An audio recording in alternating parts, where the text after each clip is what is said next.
Clémentine Portier-Kaltenbach qui nous raconte des histoires dont elle seule a le secret. Dans l'intimité de l'histoire. Aujourd'hui, Clémentine, on reste dans les couleurs puisque vous nous racontez celles dont les rois de France se revêtaient pour leur sacre, le bleu roi. Oh ben non, en fait pas du tout Stéphane, parce que moi, ce qui m'a plu dans votre thématique de la couleur, c'est que ça m'a permis d'aller faire des recherches sur un thème qui me titille depuis longtemps, c'est-à-dire non pas la couleur du manteau de Louis XIV, mais la taille du manteau, la taille de Louis XIV. Oui, il a donné son nom au grand siècle, le grand roi, mais lui-même, était-il Non, il grand était pas très ou grand. pas? Alors, mais vous êtes très documenté sur cette question, ça n'est pas forcément notre cas à tous. En tout cas, tous les contemporains de Louis XIV l'ont présenté comme étant d'une taille supérieure à la moyenne. Tous. Madame de Motteville dit de lui que sa belle taille et sa bonne mine le faisaient admirer. De jeunes Hollandais qui sont venus en France en 1657 et qui ont vu le roi alors qu'il avait 19 ans. Donc il n'y avait pas encore l'andropause, il ne s'était pas encore tassé, il était vraiment dans la fleur de l'âge. Et ils décrivent un homme très grand pour son âge, d'une taille belle et bien tournée. Tout le monde, la comtesse de Brégy, il est grand, d'une taille parfaite. Bussy-Rabutin le dit aussi. Madame de Montpensier exprime la même pensée, mais avec avec un peu plus de recherche. La taille de ce monarque est autant par-dessus celle des autres que sa naissance. Oui, là, on commence à entrer dans les descriptions un peu par les courtisans. La Fontaine, il va de son petit quatrain. Croyez-vous que le monde ait eu beaucoup de rois, ou de taille aussi belle, ou de mine aussi bonne? Ce n'est pas mon avis. Et lorsque je le vois, je crois voir la grandeur elle-même en personne. Ça, c'est en v'là un flagorneur. Flagorneur aussi, l'archevêque Ardouin de Péréfixe qui écrit « Cette taille et cette beauté, digne de l'empire de l'univers ». Rien que ça.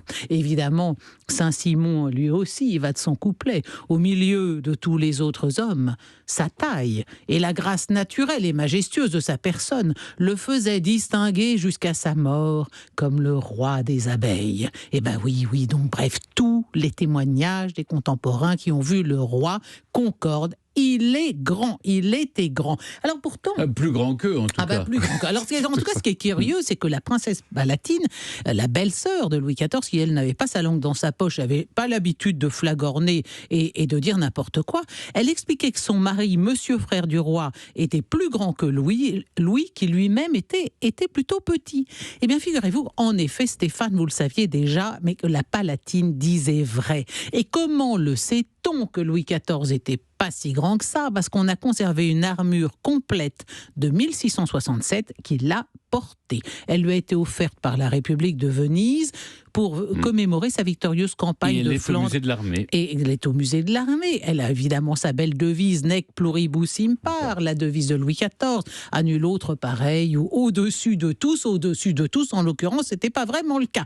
L'armure mesure 1,68 m de hauteur. Et ça n'est pas une pièce de musée, on sait qu'elle a servi. D'ailleurs, j'ai découvert ça, je trouve ça magnifique, qu'elle porte des traces de balles. Oui, voilà, il sait ça par cœur. Mais j'ai fait un secret d'histoire. Il vit au musée, il a fait 15 secrets d'histoire sur Louis XIV et ses maîtresses. Donc évidemment, vous nous écrasez complètement. Non, pas du tout, mais 1,68 m, je me souvenais plus de la taille exacte. Voilà, c'est l'armure, 1,68 m. Donc ça veut dire sa taille il est plus exacte. petit. Il était plus petit, non, il était plus petit que ça. En tout cas, sur l'armure, il y a les traces de projectiles parce qu'on essayait les armures pour voir si elles étaient à l'épreuve des balles. Et l'artisan qui a fait l'armure a utilisé les trous de balles, si je puis me permettre, pour les transformer en fleurs sur l'armure. Bon, cette armure, elle a servi, sans doute devant Douai et devant Lille en 1667.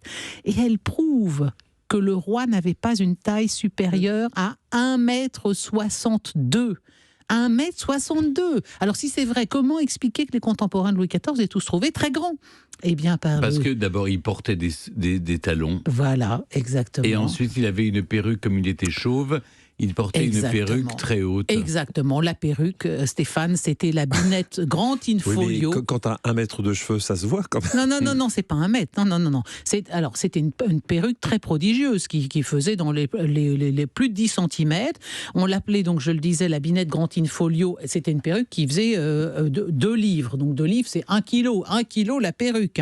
Bon, en plus, effectivement, Stéphane le disait à l'instant, le roi portait des souliers à talons qui faisaient entre 8 et 11 cm. Alors, si l'on ajoute au 1,62 m de Louis XIV les 11 cm de talons et 10 à 15 cm de perruque, on se trouve en présence d'un homme qui mesure entre 1,83 m et 1,88 m, ce qui est évidemment très spectaculaire et très grand pour l'époque. Alors, qu'en conclure que le grand roi Soleil était un petit astre, ou plus élégamment, comme peut-être ainsi que l'écrivit l'anglais William Thackeray après sa visite à Versailles, que ce sont les perruquiers et les savetiers qui font les dieux que nous adorons.